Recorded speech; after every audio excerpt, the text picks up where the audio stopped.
Challenge din sa kanila to na makuha ulit yung momentum nila, especially sa deciding set na to. That was the strongest spike that I've seen from Kat Santos today. Marasigan, Tang, Deposoy, and Gonzalez. And if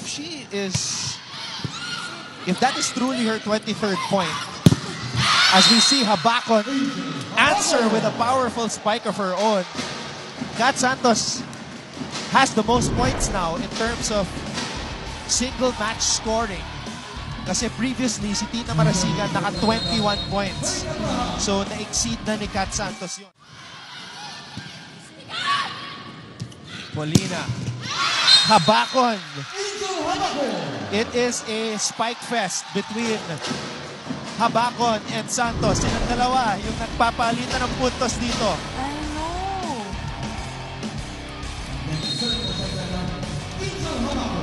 Yung intensity talaga. Pero feeling ko ganun talaga eh, yung volleyball gods. Mag-welcome ng bagong player. Kat Santos breaks down the wall. Blocking is all about timing. True. Habakon single block there. Ayan na, si Kat Santos. Siya ang kailangan dito. Combination play by Kat Santos. You see, Kat, sana kanina pa rin nila ginagawa yan.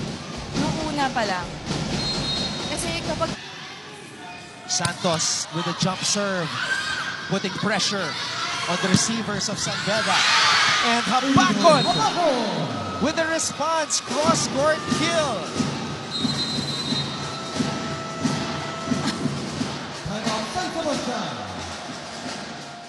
Cramping up and all at the service line.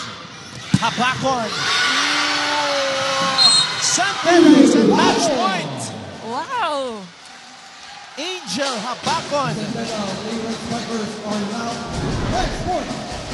This rookie is heaven sent.